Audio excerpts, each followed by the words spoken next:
pessoal, tudo suave com vocês? Aqui tá um frio danado no centro-oeste. Quando faz 17 graus já é muito frio. Imagina quando faz 12, tá fazendo 12 graus aqui, não tem condições. Mas estamos aqui gravando e trazendo um anúncio para vocês. Toda terça-feira, às 11 horas da manhã, vai ter vídeo nesse canal. Esse é o nosso dia oficial de vídeos. Então se inscreve aqui embaixo para você receber toda terça-feira o nosso vídeo aí semanal, nesse horário cristão, esse horário maravilhoso do dia, onde todos estão acordados, alguns já estão trabalhando e estão indo até almoçar, então vão poder se deleitar na palavra de Deus aqui, beleza? Talvez tenham outros dias com vídeos, mas isso eu não vou falar agora, vamos deixar acontecer. Por enquanto, toda terça-feira, 11 da manhã, vídeo no canal. Então se inscreve para você ver mais e aprender mais da palavra de Deus junto comigo. E falando em aprender mais sobre a palavra de Deus, hoje eu queria compartilhar com vocês duas histórias interessantes nessas minhas leituras aí da Bíblia. Uma do Velho Testamento, outra do Novo Testamento.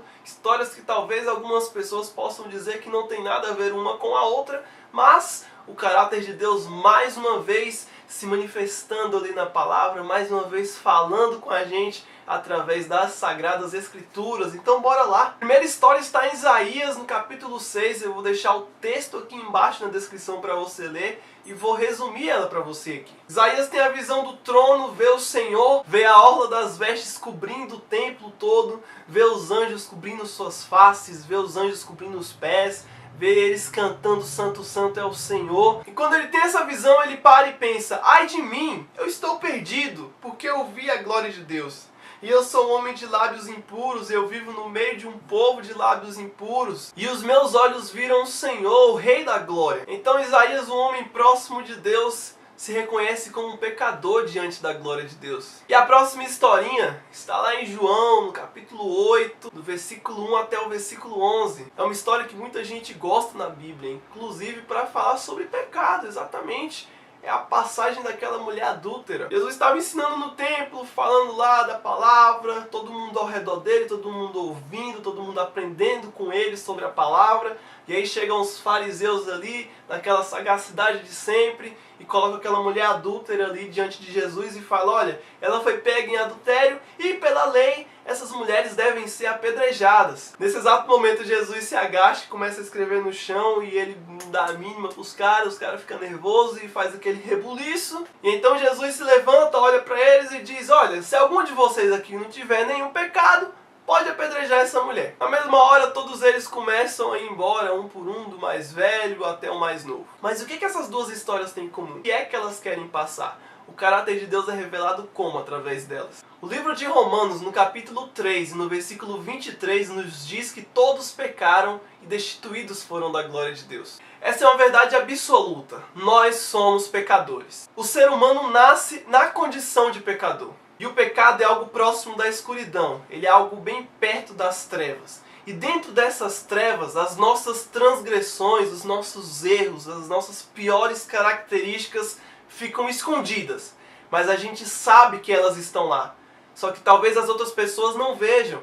Talvez só a gente conhece. Mas elas estão lá, escondidas dentro dessa escuridão. Só que quanto mais a gente se aproxima de Jesus e quanto mais próximos a gente chega da glória de Deus, mais nós começamos a reconhecer esses pecados. Mais eles começam a aparecer e nós ficamos até mesmo desesperados. Meu Deus, eu sou um pecador, e o que é que eu posso fazer quanto a isso? E a resposta é: você não pode fazer nada. Eu não posso fazer nada. Sim, nós não podemos fazer nada. Porque no livro de Romanos, no capítulo 3, no versículo 23, é dito que nós pecamos, destituídos fomos da glória de Deus, que todos pecaram. Mas no versículo 24 diz que assim nós fomos agraciados, nós recebemos o dom da graça, da redenção em Cristo Jesus. E é nesse momento de proximidade com Jesus que a gente experimenta o que aquela mulher e o que Isaías vivenciou naquele momento. Estamos diante de Cristo, os nossos pecados já não estão mais encobertos, porque a luz e as trevas não conseguem conviver ao mesmo tempo. Isaías, quando viu a glória de Deus, quando viu a luz de Deus, ele percebeu que ele era pecador. E agora os pecados dele estavam expostos diante do único que poderia julgar ele. Da mesma maneira, aquela mulher agora estava em pé,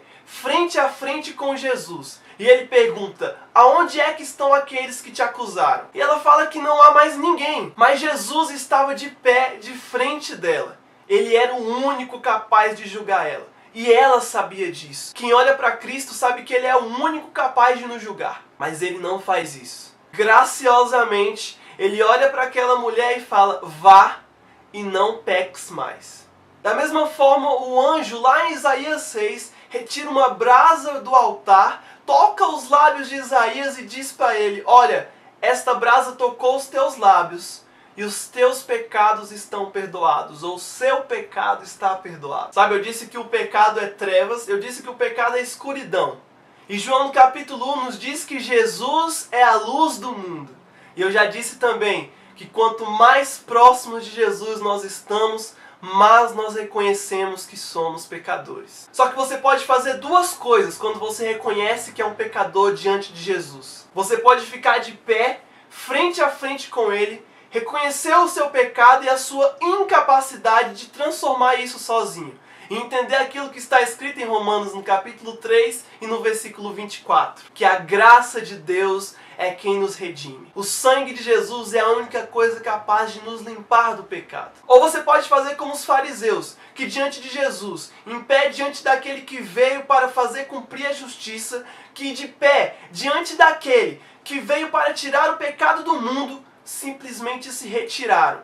Sentiram culpa, mas não sentiram arrependimento. A luz de Jesus Cristo, ela afasta o pecado. Ela é perdão. A sua glória, ela não nos mata, ela nos limpa. O Cordeiro de Deus recebe em seu sacrifício os nossos pecados. E dessa maneira estamos limpos e livres. E então a gente percebe que a gente não consegue limpar esses pecados de dentro de nós sozinhos.